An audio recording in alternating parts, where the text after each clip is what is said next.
तर आता हिंदी सक्तीच्या विरोधात हर्षवर्धन सपकाळ आक्रमक झाले। महाराष्ट्रामध्ये हिंदी सक्तीचा कुटील डाव हाणून पाडा, मराठीचा गळा घोटू देणार नाही असं सपकाळांनी म्हटलेलं आहे। भाषा धोरणामध्ये भाजपचा दुटप्पीपणा उघड झाल्याची टीका आता सपकाळांनी केली। गुजरातमध्ये पहिलीपासून हिंदी सक्ती नाही तर महाराष्ट्रामध्ये कशासाठी असा थेट सवाल आता सपकाळांनी उपस्थित केला। मुख्यमंत्री देवेंद्र फडणवीस आणि बावनकुळे यांनी गोळवलकरांच्या बंच ऑफ थॉटवर भूमिका स्पष्ट करावी असं देखील सपकाळ यांनी म्हटलेलं आहे। हा शासन निर्णय रद्द झाला पाहिजे, कारण हा शासन निर्णय हा राष्ट्रीय स्वयंसेवक संघ आणि भारतीय जनता पक्ष यांचा हा अजेंडा आहे, हा कुटील डाव आहे।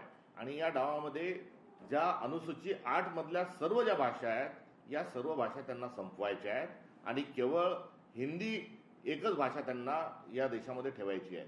हिंदीचा सन्मान आहे, हिंदीचा आदर आहे, मात्र हिंदीसोबत सर्व ज्या मातृभाषा आहे आणि विशेष करून त्यात महाराष्ट्रात मराठी जी आहे हिचं संवर्धन झालं पाहिजे, कारण मराठी केवळ भाषा नाही तर ती आमची संस्कृती, आमची जीवन पद्धती आहे।